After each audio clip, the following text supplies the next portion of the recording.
अतुल सुभाष, मानव शर्मा और सौरभ राजपूत। ये सिर्फ नाम ही नहीं, ये वो दर्दनाक कहानियां हैं जो महिलाओं की सुरक्षा के लिए बने कानूनों के नीचे अपनी जान से हाथ धो बैठे।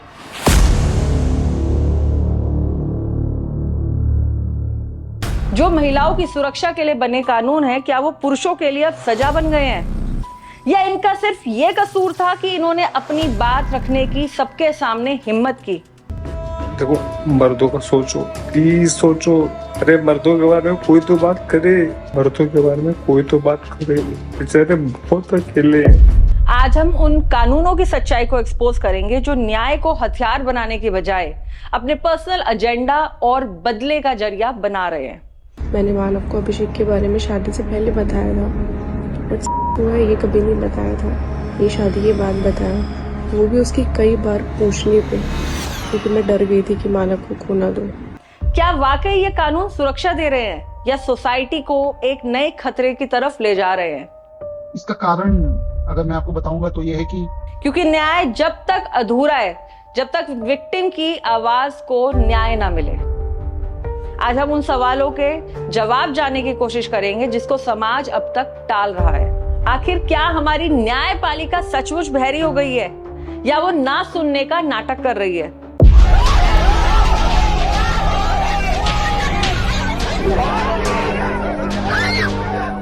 भारत, जहां महिलाओं को देवी का दर्जा दिया जाता है, वहीं महिलाओं के अधिकारों की सुरक्षा के लिए टाइम टाइम पर हिस्टोरिकल लॉज बनाए गए। पर क्या ये लॉज सच में उनको सुरक्षा देते हैं या कानून समाज के लिए एक नया मजाक बन चुका है? सबसे पहले हम बात करते हैं सती प्रथा की। द बंगाल सती रेगुलेशन 1829 में लॉर्ड विलियम बेंटिक ने इसे खत्म करने के लिए ऐतिहासिक कदम उठाया। दोस्तों, ये वही प्रथा थी जिसमें महिलाओं को उनके पति की मृत्यु के बाद जबरदस्ती उनकी चिता पर बिठाकर जलाया जाता था। उसके बाद समाज सुधारक राजा राम मोहन रॉय के एफर्ट्स की वजह से ये कानून लागू हुआ। लेकिन भले ही सती प्रथा खत्म हो गई हो, पर क्या महिलाओं को मानसिक रूप से जलाने वाला समाज क्या खत्म हो गया है?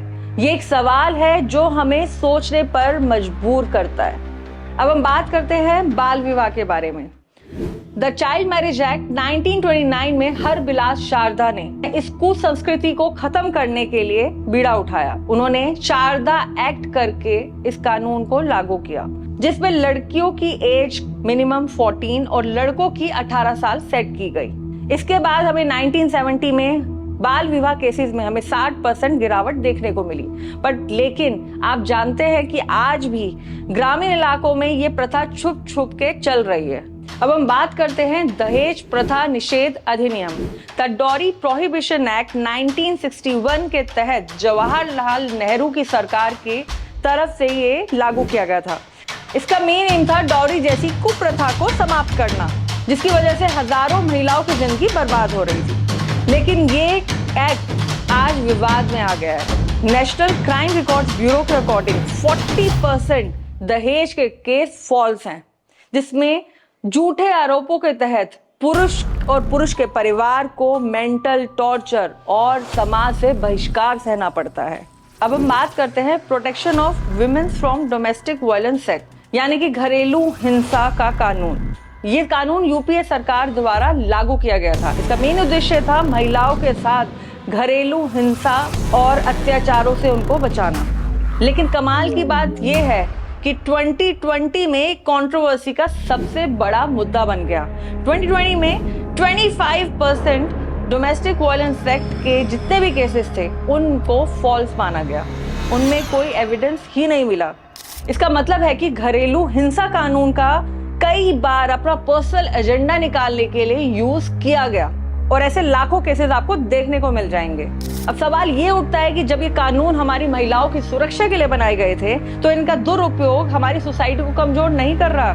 ऐसे झूठे केसेस की वजह से निर्दोष पुरुषों और उनके परिवार को मेंटल हैरेसमेंट और समाज से बहिष्कार का सामना करना पड़ता है। इसी कारण जो विक्टिम महिलाएं हैं, उनके केसेस में भी देरी हो जाती है और उनको न्याय नहीं मिलता टाइम पे। मुझे लगता है कि ऐसे कानून का रिव्यू होना चाहिए और झूठे केसेस के लिए एक स्ट्रिक्ट पनिशमेंट का प्रोविजन होना चाहिए।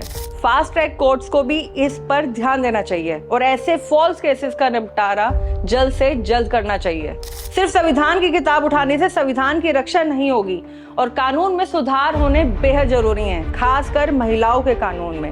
नहीं तो वो दिन दूर नहीं जब कानून की धज्जियां उड़ती नजर आएंगी और इंसाफ मांगने के लिए इंसान कानून का दरवाजा नहीं खटखटाएगा, हाथ में खुद हथियार उठा लेगा।